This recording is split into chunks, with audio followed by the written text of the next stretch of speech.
بسم اللہ الرحمن الرحیم۔ السلام علیکم ورحمۃ اللہ وبرکاتہ۔ عابد راجہ سٹوریز کی طرف سے آج میں اپنے دوستوں کو حضرت عمر رضی اللہ تعالیٰ عنہ کے دور خلافت کا ایک واقعہ بتاؤں گا۔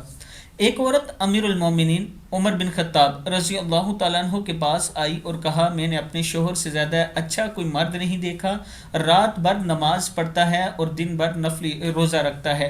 حضرت عمر رضی اللہ تعالیٰ عنہ نے اس کی تعریف کی اور دعائیں دی۔ عورت شرما کر واپس جانے لگی تو عمر رضی اللہ تعالیٰ عنہ کے پاس بیٹھے حضرت کعب رضی اللہ تعالیٰ عنہ بصرہ کے قاضی نے کہا کہ دراصل اس عورت نے آپ تک اپنے خامد کی شکایت پہنچائی ہے، آپ اس کے شوہر سے اس کا حق دلائیں۔ حضرت عمر رضی اللہ تعالیٰ عنہ نے بات کی تہہ تک پہنچتے ہوئے کعب رضی اللہ تعالیٰ عنہ سے ہی فیصلہ کرنے کا حکم دیا تو انہوں نے کہا کہ اس کے شوہر کو اگر نفلی عبادت کا شوق ہے تو 3 دن نفلی عبادت کے لیے رکھے اور 1 دن اور 1 رات پر اس کی بیوی کا حق ہوگا۔ عمر رضی اللہ تعالیٰ عنہ اس فیصلے سے بہت خوش ہوئے اور ان کو بصرہ کا قاضی مقرر فرما دیا۔